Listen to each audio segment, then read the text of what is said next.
All right. What's up, everybody? Everybody that's turned in. Sorry for the slight delay, um, but we're here now, and that's what's important. And today we're going to be joined by Harvey Kirkby, who is half of the dynamic duo from the UK group called Everyone You Know, a personal favorite of mine from the UK. Lots of great things to talk about, lots of great music to hopefully introduce you to if you're not familiar already. And as usual, I'm going to be starting the podcast with sort of a conversation, and then we'll jump into a Q&A at the end. So if you have any questions, go ahead and put those in the chat, and my friend Simon will send those over toward the end, and we'll try to get Harvey to answer them. But for now, let me introduce to everybody to Harvey Kirkby. How are you doing, Harvey? I'm good, thanks. How you doing? Oh, I can't complain. It's a nice day where I am. How about over there? It looks like sun's coming in through the window. Do you know what? It's a bit grey. We've had a bit of rain. Last week it was hot. Today's been snowy, so it's all over the shop. But it's nice to be back here doing some podcasts again. Is this your studio or is this your house? What are we looking at here behind you? I'm in the studio at the moment. It's just so we built like a log cabin in the garden at home. So that's where we've been working out of making our new album, which will be out June, July sort of time. So yeah, that's where I'm at the moment. Oh, that's fantastic. Yeah, I mean, I think you said that you're actually just finishing up, yeah? And you had your brother recording some vocals today? Yeah, that's it, yeah. So we've been grafting away at this. It's going to be 12 tracks, but we don't want to call it an album. So it's kind of like a mixtape, EP sort of thing. But we've been grafting away at that for the last 6 months, just working really hard for our lockdown to try and make this the best body of work we could possibly make it. So we're just wrapping up at the moment and looking to finish it off tonight, maybe tomorrow. So yeah, we're excited. We're really excited by it. I know that people have been, I watch all the videos as you post them, and everybody's like, when's more music coming? We're all thirsting for it. So it's good to hear that you've got a substantial body coming for everybody, man. That's really good news. I think everybody, all your fans are going to be really happy to hear that. Yeah, fingers crossed. I mean, it's been a while since I've sort of had a body of work out. It's been nearly 2 years, I think. So I'm really looking forward to having a larger project out that's 12 tracks that we can then go on tour, COVID permitting, at the back end of the year. So yeah, it's really exciting. Okay, well, why don't you, if you could, just give me sort of a brief introduction to the group for people who might be tuning in now or later who don't know Everyone You Know. If you just give us an idea of what the group is, who's involved. I know it's you and your brother, but if you want to give us a sense of both yourself and the group, just so we can kind of get a baseline reading before we jump into some more intricate questioning. Yeah, sure. So I'm Harvey from Everyone You Know. I do all the production. I've been producing music since I was about 14, so just over 8 years now. I have a heavy background in DJing. My dad used to DJ when I was growing up, so that's sort of what I started off on. Mainly producing sort of hip hop and drum and bass jungle sort of tracks, and then Rhys was producing as well. He's been doing it. Started off at the same sort of time. He started off producing, and then he got into rapping and singing. And we were working separately for a good few years, sort of developing our sound and sort of figuring out the route we wanted to go down. And then after a couple of years, we just decided, why are we doing it separately? We're brothers. It makes sense to come together and join forces. So we come up with an EP in, I want to say, early 2017, might be 2016, called Faces. And that was our first body of work. Released that in the January. And then at the end of January, was offered a record deal by RCA Sony, which was bizarre. And it was mad, because growing up, that was our dream, like growing up as a kid. Some people want to be footballers. We wanted to be musicians and have a record deal. And we was fortunate enough to be approached by RCA, and we've been with them ever since. And yeah, now we're doing tours and albums and stuff, and can't complain. Yeah, I mean, that's like a dream come true quite quickly, it seems like. I mean, that's pretty amazing. Yeah, it was great. It just went from like us sort of making tunes in our bedroom to then all of a sudden we had interest from a major label. And it's been a slow process, but these last 4 years we've really sort of built our foundation, and we're now ready to sort of take over, I guess, if for want of a better word, once COVID is over and done with. Yeah, hopefully. I mean, it's the projections for England especially look pretty good. The US too. I'm sure you'll be hopefully doing some shows there as well. Yeah, so I mean, I'm looking forward to it. Hopefully, I'll catch a show. I should actually be moving to the UK right around the time you drop this next album. So hopefully, I'll be there in time to grab a show or catch a show anyway. Wicked, man. Sounds good. Yeah. So you talked about it's you and your brother, and you both started producing, and then, you know, obviously it makes sense. You are brothers, as long as it's not like a rivalry, which it doesn't seem like it is with you two. I mean, it does make sense to join forces, especially if you're both seem to be on the same page. The music you made together is obviously spoken to a lot of people. So I'm wondering, what's the situation like now when it's creativity time? You said that Rhys had started producing around the same time as you. Like, is he bringing track ideas to you, which you later flesh out, and you're bringing track ideas to him, which he can write to? Are you helping with the lyrics? Like, what's the dynamic in the track or song creation process between you two? Yeah, so it kind of started off where I'd literally just send Rhys beats, and he would just rap over them. And then as we've started to sort of delve deeper into music and sort of understand who we are as artists and the route we want to go down, it's kind of turned into a bit of a fusion now where Rhys might have a sample or an idea for a track that I'll then flesh out and produce up and make it more of a song. And then sometimes I'll still send Rhys a beat, and then I might help him out with the lyrics and stuff. So it's kind of, I do the production, Rhys does the vocals, but we do kind of blend into each other and help each other out if needs be. So I wouldn't say we have like a method or like a sort of strategy that we like to follow. We kind of just help each other out if needs be, and just go with the flow, and whatever feels best, we'll just go with that, you know. So yeah. Nice. I mean, you got another thing I wanted to ask you about is, I mean, you don't really have a genre, which I think is awesome. I mean, you have sort of melodic stuff, you've got some heavy vocal, you've got singing, you do have some rapping. But every track feels like almost like a new creation. And I think that's awesome. But I wanted to get your input on, you know, most artists stick to a main genre. And then every now and then, you know, if they're a singer, they'll pull in a hip hop, what do you call it, feature to try to bleed into that genre. But you guys seem to be just doing whatever feels right, which, you know, the end product is always good. But I'm wondering if you think that is helping or hurting your growth, as it were. I mean, you guys are growing quite rapidly, but I'm wondering how you feel, or if you even care about the fact that you've got such a wide net in terms of musical scope. No, for sure. It's definitely something we've considered and think about quite a lot, because like you said, it can backfire, especially with you know, the whole playlist world and Spotify and Apple Music, and even going to radio.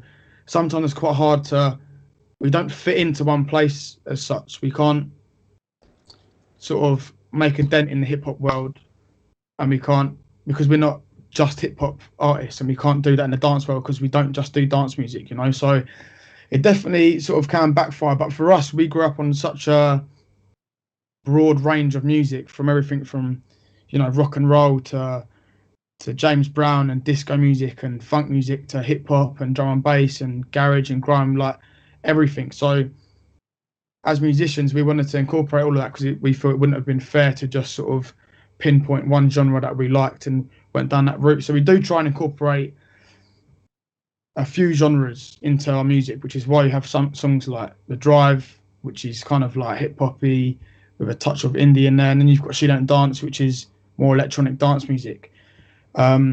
So yeah, we definitely try and incorporate more than one genre into our music, but like I said, it can backfire when you do want to fit into a certain playlist or go to radio and say, right, here we are, because some people don't quite understand it, because I guess normally an artist would be, right, I'm going to be a rapper or a singer, here's my body of work, and it sort of is coherent throughout.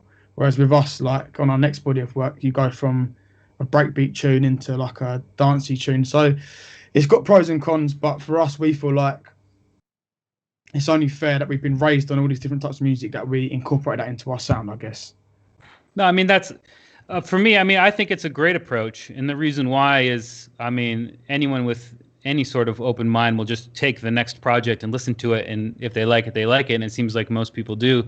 But later, you'll have that freedom to be like, I want to try this out, and you'll have the fan base who are accepting of that, and I think that's going to be more powerful than if you've done nothing but hip hop and then release a dance tune. People, your community at that point is like, even though you wanted to the whole time, you've kind of pigeonholed yourself. So I think it's going to be a good approach in the end, or even just now in general, because obviously you've got quite a following. I was checking out your Spotify page, and it's got 1.3 million monthly listeners, which is very impressive.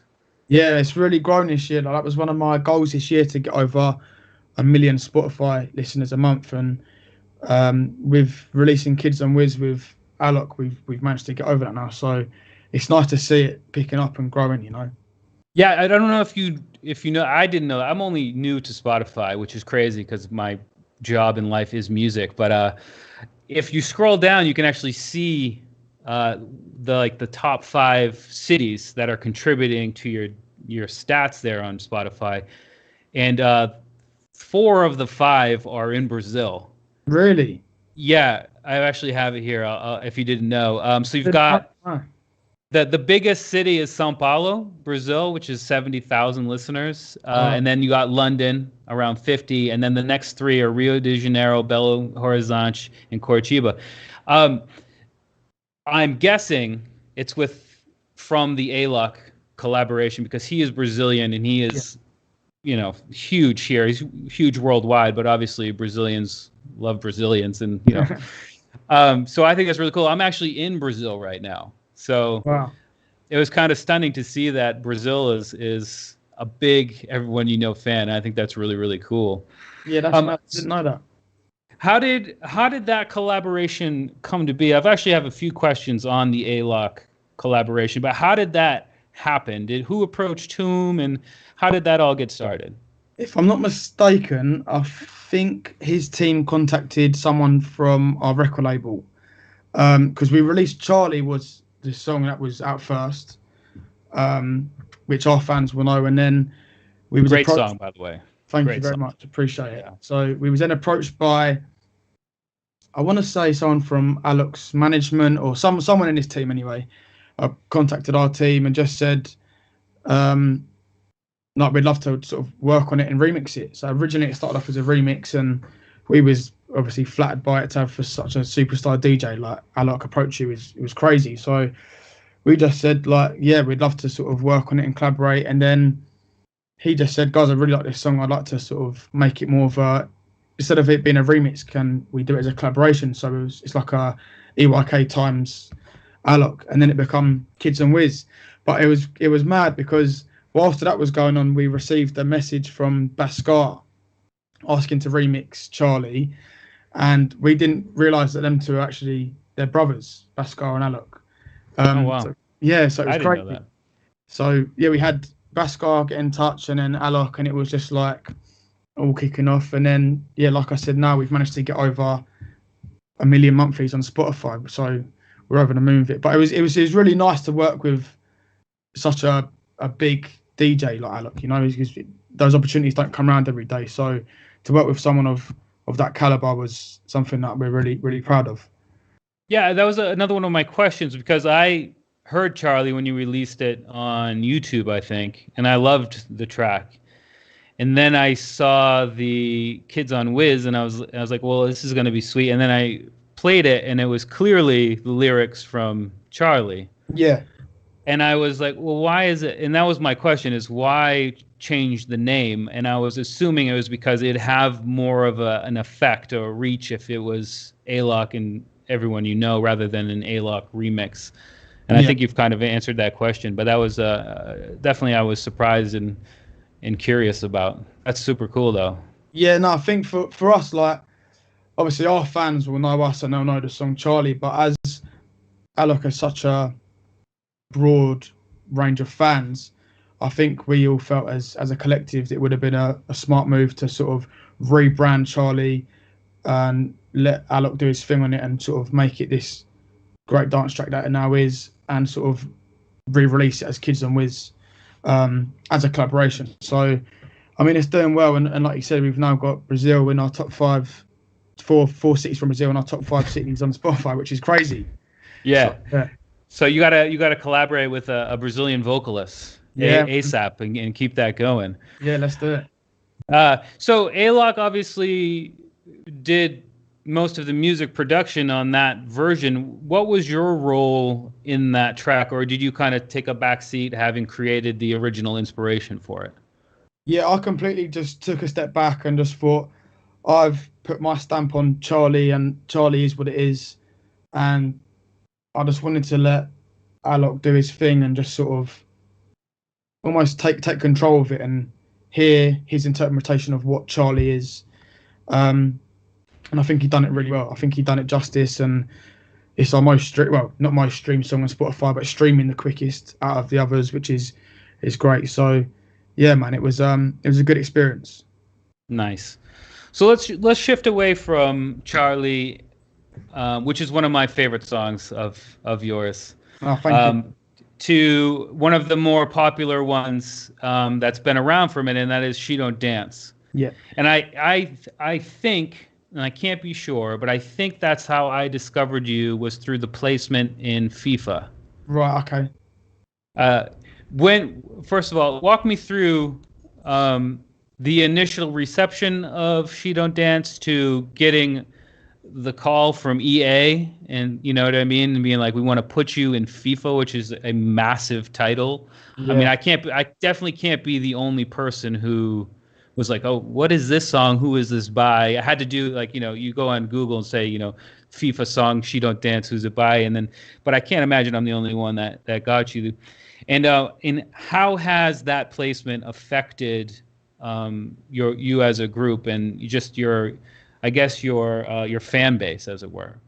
Yeah, I mean, without FIFA, to be honest, I don't know where we would be now. It's definitely had one of the biggest impacts on our career so far. I think it's like just going through the comments on YouTube of the "She Don't Dance" video, and so many of them are saying, "Oh, here from FIFA, who's here from FIFA," etc., etc. So it's definitely had a massive effect on us, and it's still streaming very well today. And it's that whole time period was crazy. Like we bought FIFA pretty much year in, year out growing up as kids, and to get that call from EA to say, like, we want to use your track was like just a bit surreal. And it was definitely like a bucket list moment for us, something we wanted to achieve in the years to come. So to do it so early on in our career was just amazing. But going back to your point, it's without FIFA, I don't know how big that song would be now, so it's we were grateful to have them on board. Yeah, I mean, it's a really great track, from the music, of course, and I saw your beat walkthrough, and we'll talk about that in a minute, because I had some questions. But the lyrics are good, and the video is stellar. It's a really classy video that makes sense. It's cohesive with the lyrics of the music. It's got the feel of the music. And I was wondering, like, the name "Everyone You Know," and then you have these sort of stories in your music, like whether it be "The Drive" or "She Don't Dance," where it is, I mean, it gives me like memories of when I was a kid, things I went through. And I was just wondering, like, if that "Everyone You Know," that's kind of what that's about. You're kind of just singing to people like me and you who, done stupid things in cars at times, and then been relieved in moments, to the "She Don't Dance," which is, as we all kind of get older and we can't really do what we used to do and stuff. I'm just wondering if there's any correlation between the name of your group and maybe the lyrics of the songs that you put out, or even just the feeling of your songs in general. I think it's more just like who we are, like Everyone You Know, we consider, like me and Rhys consider ourselves just like your average like blokes, you know what I mean? We're not nothing special about us. If we wasn't doing music, we'd probably be doing like a pretty normal job, just living like a normal life. So Um, I think lyrically we're always going to have that in us because that's the background we've come from. That's what we've grown up around. You know, hardworking people who haven't come from much and are striving for more, and that's ingrained in us now, and that's something that will always be. And you hear that in the music. So I don't think it's a intentional choice to make the song sort of correlate to our artist and everyone you know, but just because of who we are and the name of that we've gone with everyone you know, the lyrics naturally kind of link in, if you like. Yeah. If that makes sense. Yeah. No, it makes perfect sense. So I mean, that's phenomenal. That's a phenomenal track. And then I think, and I can't be 100%, but I'm pretty sure the next song I heard of yours was The Drive. Right. And that's when you really hooked me. So I was, teased by She Don't Dance, and then I think YouTube recommended it to me because I am a fan of hip hop. And The Drive is just a class tune, man. It's got, again, the good music. It's got a story. Yeah. I love lyricism where there are no like fillers where you're just saying these sets of words just to rhyme. It's a story, and you can follow the story from start to finish. And I like how the vocal gets aggressive towards the end. Yeah. When the friend is panicking. So did you do the vocal processing on that particular track? That was, I want to say that was mainly Rhys. Rhys he'll kind of go away and just lock himself in the studio for a couple of hours and just figure out kind of where he wants to take the lyric. And then I'll come in after and I'll kind of maybe add a few effects and do the, I guess, vocal production. But that track was like, I remember we was looking for a fourth track on the Look After Your Pennies EP. And we had to deliver it within a couple of weeks, and we was looking for this fourth track and wondering what it could be. So I remember staying up so late, just playing with the guitar, trying to find a loop, and then I come up with that initial guitar loop you hear at the start, and then it just snowballed from that. I knew exactly where I wanted to take it. I put the breakbeat in, added the bass line, and then I sent it to Rhys at like 3 a.m. Woke up at 10 or 11 the next day, had a bit of a lay-in, and Rhys had already vocaled it. And we just knew, wow. Yeah, we just know. Sometimes you get those moments where it just is. Something just clicks into place, and you just know exactly what it's going to be. And Rhys sitting back, and I was like, "Yeah, man, I love it. That's exactly how I envisioned it when I was producing it." So that's definitely been obviously one of our biggest tracks as well. But what I like about that is I think Rhys done so well with the story in it. Like you're so hooked throughout, and it's got the twist at the end where, it goes into the rapping bit with the distorted vocal and stuff, and it keeps the listener engaged the whole way through, which is nice because you've got She Don't Dance, which is quite poppy and dancey and melodic and a nice listen. But with The Drive, you're so immersed in what Rhys is saying, you kind of don't really want to take your headphones off. You just want to listen to it, and yeah, it's a good tune. We like that one a lot. Yeah, I mean you've checked all the boxes there, and that's why it's on like 3 or 4 of my Spotify playlists, man. It's a really, really good tune. Thank you very much. And I also like the sort of atmospheric guitar intro to it, which you take your time with, which is another thing that I like. There's sort of a formula or formulaic process to pop music these days where you need the hook in less than 5 seconds or whatever it is. You know what I mean? But no, like you took your time. You've got those atmospheric guitar riffs, as you said, that last, I think, like 8 bars or something, isn't it? Yeah, it's I think quite it is a long intro. Yeah. So did you played that then? Did you play the guitar? I played. Do you know what? I've always been around the guitar growing up. I've never had lessons or anything, but I've always been intrigued by it. And then about 4 years ago, 3 or 4 years ago, I got a guitar for Christmas, and I just sort of played it here. I wouldn't be able to sort of play on stage for a gig or anything, but with that particular song on The Drive, I just kind of played it in parts and just took the best, almost sampled it. So yeah, I played that one, and then She Don't Dance was by a guy called Dave Roberts who he worked with. But yeah, we kind of work with a few different guitarists, and I'll dabble in sort of we'll get like the main body of the guitar, and then I'll kind of play on top of it to fill it out. So I wouldn't say I can play the guitar, but I do dabble in a little bit of it anyway. Well, I mean, if you did that one, you've fooled everybody. They'll think you're the next Nile Rodgers.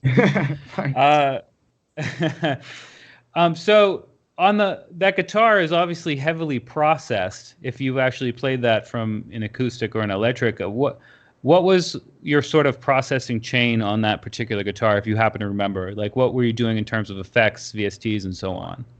Yeah, so I mean, I can't remember the exact chain I use, but I always like load a Logic compressor first. That's what I use. I've used other compressors before, but just out of habit, I always end up going back to a Logic one. Logic's a software I use, by the way.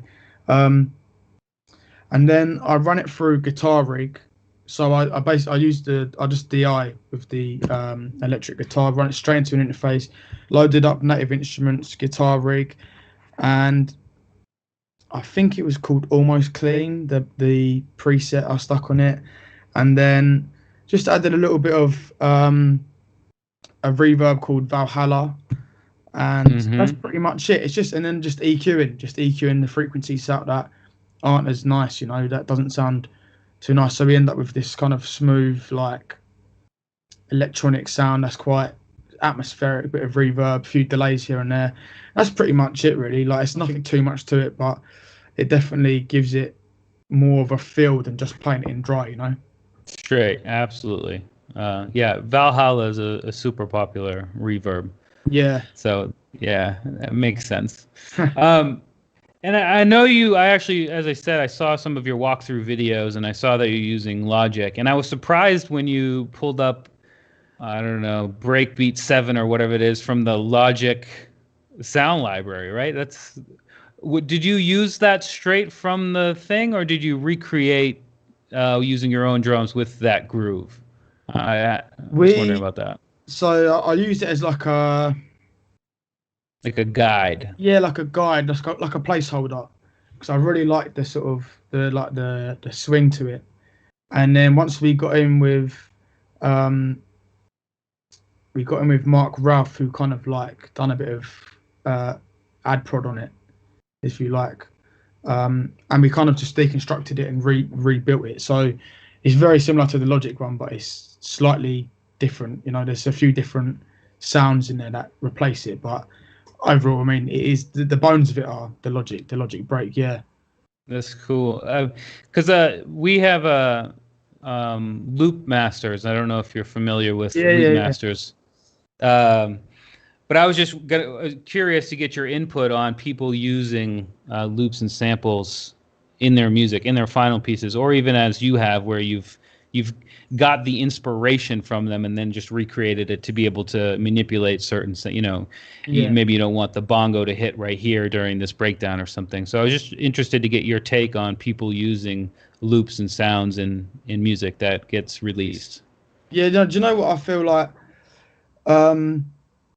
I know some people might think of it as you're kind of cheating because you're using something that you're not necessarily building from scratch, but my view on it is they're there to be used, and if you can take it and manipulate it and resample it, great. If not, if you want to use it exactly how it is, like redone in She Don't Dance with that sort of bongo cowbell break, they're there to be used, so why not use them?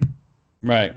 I mean, if I've said it, just like you said, producers have very strong opinions, or some producers, very few, are very vocal anyway about it. But in the end, the people who run into everyone on Spotify and listen to She Don't Dance don't give two shit. Don't care. I almost sorry. Don't care where those drums came from. The song is killer, so awesome. Yeah. And it would be bad to use that placeholder and then feel obligated to switch it out completely and then possibly change the overall feel of the track. So it's cool to see you put it in the video and just kind of, that's it. That's what we used and it worked well. So that's it. That's exactly. awesome. And do you know what I always like sort of remember? Skepta and A$AP Rocky released "Praise the Lord." I want to say that was like 2018. and the flute is a Logic sample in that. And I remember seeing that, and I thought that's mad because like anyone can access that loop, but they've used it in such a way that it doesn't sound like it's just a Logic loop, you know.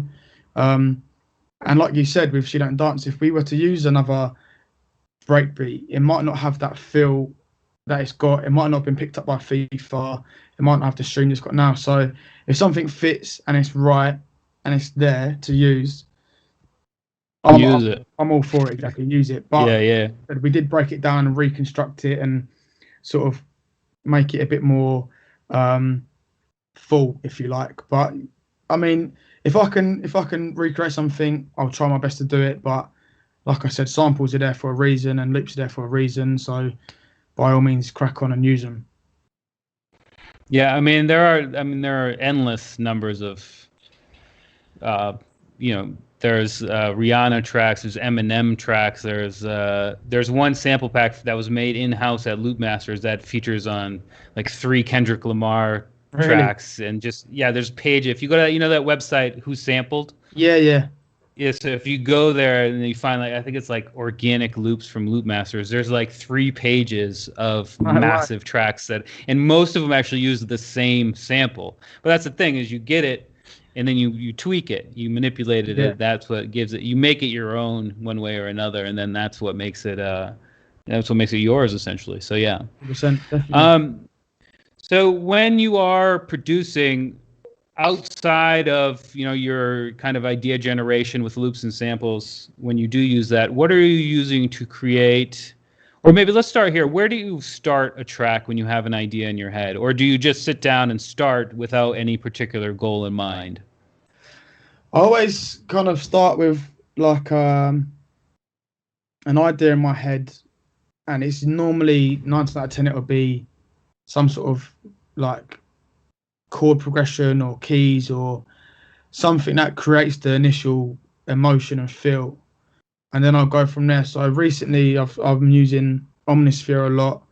I bought that in the last year. I sort of convinced myself to buy it. I've been putting off for so long. I thought I need to buy this one now. So I've been using that. That's like my go-to sort of plugin at the moment. It's just thousands and thousands of sounds in there, and I'm constantly finding new sounds that give me inspiration to sort of build up tracks and whatnot. So yeah, once I've got the keys down, probably on Omnisphere or maybe a sample of Splice or something like that, I'll then move on to the drums, because I feel like once I've got the keys and that's the emotion done, I like to get the bounce and the swing of it done, so it creates that sort of, whether it be dancey or hip hop or whatever, you get that sort of bounce with it. And then from there I'll just sort of just go through everything, like the bass. I'll just go through what the bass should be. I've recently got a Duo 6A, it's a little sort of Roland thing that recreates the Juno, and I've been using that a lot. And that's basically it, really. I mean, that's like the foundation of the track. What I do, I'll get the emotion done, the bounce done with the drums, the bass, and then I'll sort of go through it again, structure it out, and then I'll go, right, I'm gonna put an atmospheric guitar on that bit. I'm gonna do a little vocal chop there, sample something from I use Arcade a lot, that's amazing output on Arcade.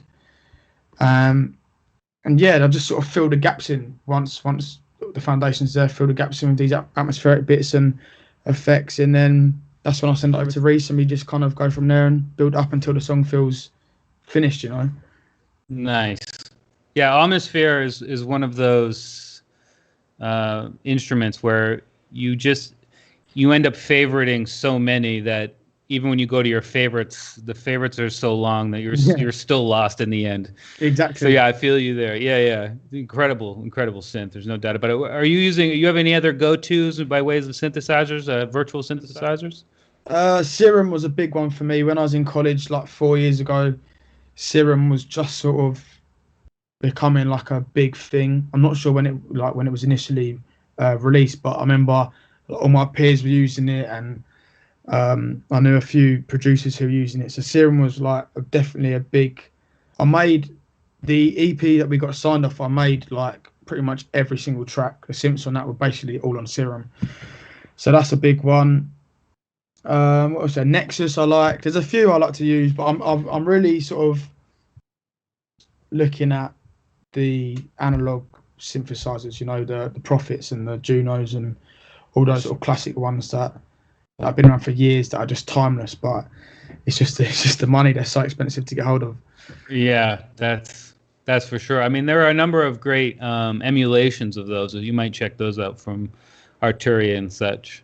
Yeah, But yeah, they are expensive for good reason. One, yeah, they are old. Essentially, they're collector's items, but they sound so good that everybody still wants them. So it's like no supply with really high demand. So it makes sense that they're.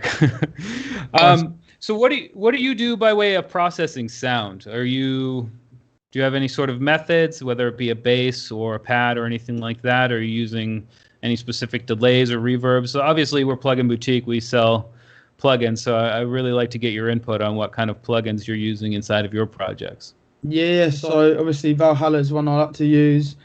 Um, with what I like to do is I kind of have like I'll get like a chord progression down, and then at the moment like to bounce that down and resample it instead of going to like something like Splice and getting a sample. I sort of get the chords down and then resample that and then process that, so you get that sample fill. RC20 I love at the moment. Yeah, That's something I've very just popular. got. Yeah, everyone seems to be using that. I can see why. It just sounds great. You can put it on anything and it just sort of gives you that analog sort of vinyl feel, which is great. LFO tool to create the side chain on some bits, but to be honest, it just depends on what the sound I'm trying to achieve is. Like if I want on a bass guitar, if I want like a nice distortion or something, Camel Crusher, I'm using that. Delay wise, I'm still in Logic. I'm like I just know my way around Logic delays, and sometimes I think if it's not broke, you don't need to fix it, you know. So I use that 100%. quite a bit in Logic. But yeah, there's a few like I said, Valhalla, Camel Crusher, LFO tool, RC20. Um, I've recently got I think it's called Melder Production, and Yeah. it's like you can do I can't remember what the actual one is now. It's like Gross Beat in Fruity Loops, but Melder's version of it. So it kind of does like half-time things, and does all the chops and that. That's really cool. But yeah, Rhythmizer, I think. Rhythmizer. Yeah, yeah. Yeah, so they're sort of my go-to ones. There's a few others as well, but they're my sort of go-tos, if you like. Cool. Maybe we'll send you a few to check out Yeah, definitely. just for fun. Yeah, wicked. So once you have your track, the next process would be obviously to get the vocals, and you're doing the vocal processing, right? Yeah, so it kind of goes from like I'll process it and then it sometimes gets sent out to a mix engineer. Okay, that was my next question. Yeah, so it kind of depends on the track. Like when the sun comes up and Charlie, I done that all in here. She Don't Dance, so slightly bigger, more poppy records get sent out and get mixed by an engineer, because that's not my thing really. I've not come from like a mixing background, but it's definitely something I'm thinking about and want to get better at. Yeah, I mean mixing for sure. I mean, I'm sure you're already light years ahead of most people. But yeah, I mean, mixing is definitely a good skill. Obviously, to be a mix engineer, that's your craft. Yeah, You know what I mean? That's not what you're meant to be making music. Obviously, that's kind of your calling. But being able to like mix well enough to really showcase what your idea is I think definitely something I'm sure you're already doing, but you can always get better at, and it will help convey your actual idea to the mix engineer, so they don't get in and take too many liberties, and decide to maybe roll off too much of the synth, the pad's low end or something. So yeah, for sure. No, that's definitely something that I'd like to sort of become an expert in as the years to come, because I find like for example, when the sun come up, I mixed and Charlie as well, and it's just a lot easier because I can hear it in my head. I can sort of know exactly what I want to do with that sound, and sometimes it's great because the mix engineers they hear it differently and it comes out amazing. But like you said, when you've got an idea in your head and you send it off to be mixed elsewhere, sometimes you just feel like you've got endless tweaks and it doesn't kind of come across clear as how you're hearing it. So by being able to mix ourselves, it would just make life easier, I guess, and we can get the exact sound we want. But definitely something we'll be looking to do in future for sure. So I mean, on that note, I'm guessing you guys use a mastering house to get your masters. Yeah. Are you using someone over there in the UK or shipping them off to US? Do you know what? I'm not too sure. I'm pretty sure it's in the UK, but we just sort of get the mix approved, and then Sony will just send it off to be mastered. We get that sent back in. The most recent ones, there's been a few by a guy called Kevin. I think his name is at Alchemy, and he's really good. So we've been using him quite a lot. But yeah, I'm sure there's probably been a few outside the UK, but like I said, I'm not too sure because Sony kind of take lead on that. They're a good bunch of people too. Take lead on such things. I'm sure they have a Rolodex of just incredible mastering engineers. So that's for sure. Man, that's just so cool, dude. I'm so happy that you guys blew up as quickly as you did, and you've continually impressed with your release. I'm so looking forward to this next batch of tunes, man. Are you going to drop them all at once as just there you go, or are you gonna slowly trickle them out? So we're gonna do one single in back end of either this month or early next month. So that'll probably be within the next 4 weeks. I think we'll have another single out, and then we might do one more. If not, we're just gonna sort of release it and say, like, here it is, and it should be coming out late June. I want to say it's subject to change at the moment. It's so cool. So cool. Let's shift from. It's beginning to rain here. So as I said at the beginning, it was a sunny day, but now here we are. Raining. Yep. The UK weather has some way been transmitted from you to me. Yeah. No, so you guys done a few remixes or covers, or as you call them, refix, which, in my opinion, are almost always better than the original. So again, hats off. Thank you very much. How do you choose which ones to do, and then how do you choose which ones to release, and then how do you choose which ones to actually go ahead and film a video, like make a full production out of? What we try to do is we kind of pick a song that's charting well. So like Play God or the Becky Hill one, Lose Control. They're doing well in the charts and streaming well, and they're generally songs that we quite like anyway. And then if we haven't got any singles lined up, we'll kind of pick one of those songs and decide to just I'll basically just rebuild it from scratch, lay the chords down, like if the chords in the Sam Fender one were originally on guitar, I'll know and so on.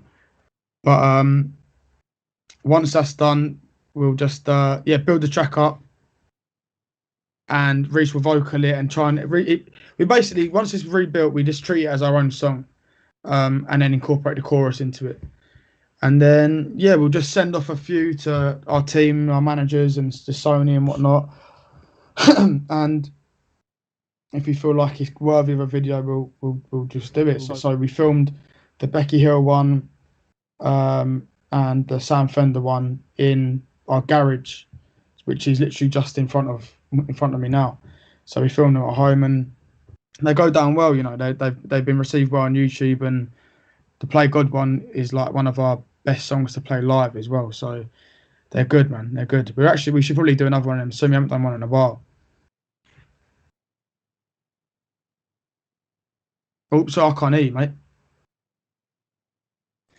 Yeah, I muted myself to close my door so everything doesn't get blown away in here. I apologize. But the question I had was, are those artists under Sony? And if not, like, what's the process? And I'm sure it's probably just out of your hands, but if you have any sort of insight to, because obviously if you post anything that sounds remotely close to anything on YouTube, you're going to get strikes coming at you like bullets. So I'm just wondering if when you're figuring out which ones to release, if that comes into play, or you're just like, listen, Sony, this is going to be a hit, so just do this for us, get the licensing, whatever. Like, does any of that play a factor in the process? I'm not too sure, but I know we're published by Cobalt, and I know that they play a big part in sort of getting the publishing and the contracts in order and making sure that when it is ready for release on YouTube, everything's sweet. I mean, we're good to go ahead. Because, like you said, sometimes, like if we didn't clear those samples or get them approved and get the publishing in place, like YouTube is just straight on it, like it just goes up and comes back down. So I can't say I know exactly what happens, but I know that there's people behind the scenes making everything like work fine, and everyone's getting like publishing in place and whatnot. So yeah. I mean, it's good to have a team like Sony behind your back. I would imagine. Yeah, that's really cool. Yeah, I mean, I don't want to take up too much of your time. It's almost been an hour now. But man, thanks for popping by and just having a quick chat. Thanks for the good news about the upcoming mixtape or album, whichever you decide to call it. 12 new Everything You Know tracks are exciting. Oh, there's one other thing. I heard, how many places has She Don't Dance had placements? Oh, mate, I couldn't tell you. I know it was on the Netflix series Behind Our Eyes. Yeah, I think I heard it, like one of the intro scenes, like in the beginning of the first episode. I was like, hey, that's it. I know that. Yeah. If we got a signed message, I remember I was at home like once. I think over here Netflix dropped new releases like every Friday or something. And I was on Instagram and I just had loads of messages coming through like, oh my God, I just heard you guys on Behind Our Eyes. And I was like, no way. I stuck it on. I watched the whole series in one hit. I thought it was wicked. But yeah, it's nice to hear it on those sort of that platform, you know, to be on Netflix and stuff. But I can't tell you how many placements it's had. There's probably been there's quite a few. It's been on a few like British TV shows and whatnot. But yeah, man, it's good. It's good. So you just find out at some point, like through Instagram. No one's letting you know, hey, we got a placement on a Netflix show. That's crazy to me. Yeah, no. Sometimes like we'll get an email through like, oh, by the way, boys, you're going to be played on this show at this date at this time. But sometimes where I guess things like people just don't know whether they're going to be used or not. Yeah. So I guess sometimes it's just like they'll make sure. They might decide, I don't know, the week before it's out, we want to slot that song in there.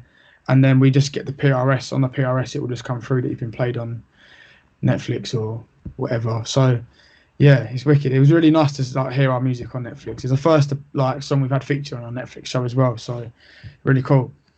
The bucket list is shortening by the day, my friend. Congratulations, man. I'm sure that when the next album drops, you'll be able to check some more off. Yeah, if not tens. That's awesome, man. All right, man. Well, thanks for stopping by. Like I said, it's great to have you. It's great to chat with you. I wish you all the success and the continued success in your future endeavors. And when I get over there, maybe we'll get together for a beer so I can proper toast you for the new album and whatnot. But we'll have to see if I'm allowed to fly at that time. But no matter what, I'm sure the album's going to do well, and I look forward to just everything you guys do. I am a subscriber and a big fan, so I can't appreciate enough you stopping by to chat with us today, man. No, mate, thank you very much for having me on. I enjoyed that a lot. So, yeah, fingers crossed you'll be over here for our next tour, and we can have a beer and a good catch-up. Okay. Well, I'll try to send you a few plugins to check out, too, after we get up. And I kind of have an idea of the direction of plugins that you like by the ones you've talked about today. So I'll try to fit them in there. But yeah, man, thanks again, and hopefully I'll see you soon, and we'll talk later. Lovely. Cheers, Josh. All right, ciao.